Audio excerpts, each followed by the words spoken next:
Mateus, capítulo 5, versículo 44. Eu, porém, vos digo, amai vossos inimigos, fazei bem aos que vos odeiam, orai pelos que vos maltratam e perseguem. Sem dúvida alguma, pelo menos no meu entendimento, é um dos versículos mais difíceis do Novo Testamento e de toda a Bíblia. Somente com a graça de Deus a gente consegue cumprir isso. Mas o fascinante do Evangelho é porque ele é difícil. Eu costumo dizer sempre, se o Evangelho fosse fácil, eu não queria seguir Jesus, porque eu não quero coisa fácil. O que desperta realmente a minha alma para seguir Jesus, por causa de Jesus, em Jesus, é a dificuldade. Porque ele disse, quem quiser me seguir, negue-se a si mesmo, tome sua cruz. Ele não disse, tome seu buquê de rosas. Tome sua rede armada numa praia deliciosa e paradisíaca. Tome sua cruz. Isso me fascina. Vamos então agora à interpretação dada por Santo Agostinho a esse versículo tão difícil, mas também tão belo e perfeito porque veio de Jesus. Por acaso, não disse Paulo que alguns homens eram odiáveis a Deus? Deve-se também perguntar como se entende que, segundo o exemplo de Deus, para quem disse Paulo, alguns homens eram odiáveis, Romanos 1, de 29 a 30, deve-se odiar os inimigos, e que ainda, segundo o exemplo de Deus, aquele que faz o sol nascer para os bons como para os maus, deve-se amar os inimigos. Essa regra deve ser entendida neste sentido, que odiemos o inimigo pelo mal que nele possa haver, isto é, a iniquidade.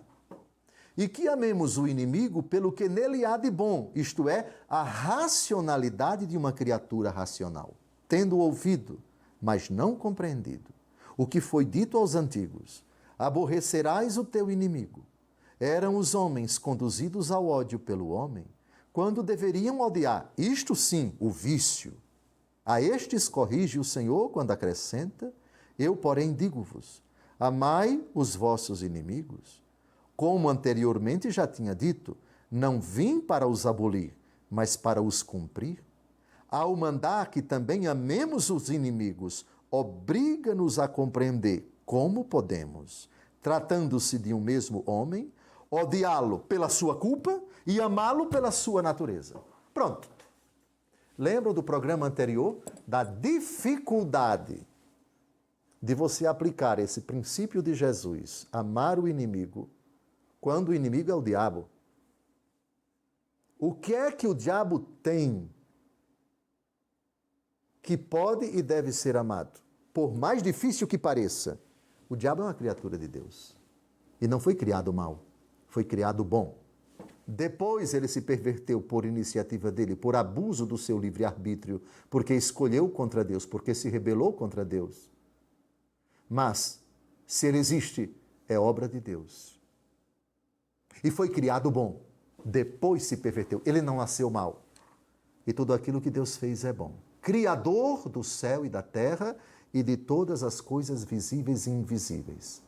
No demônio tem algo para ser odiado para sempre, sua culpa. E tem algo que deve ser amado para sempre, bem como a natureza de todos os inimigos de carne e osso, sua natureza. A separação é bíblica. A separação foi aqui pontuada por esse que é o maior, no meu entendimento, com o devido respeito aos demais padres da igreja, o maior, ou talvez, um dos maiores gênios da igreja primitiva, Santo Agostinho. Repito o final do seu raciocínio. Ao mandar que também amemos os inimigos, obriga-nos a compreender como podemos, tratando-se de um mesmo homem, odiá-lo pela sua culpa e amá-lo pela sua natureza. O mesmo se aplica ao diabo. Odiá-lo pela sua culpa e amá-lo pela sua natureza.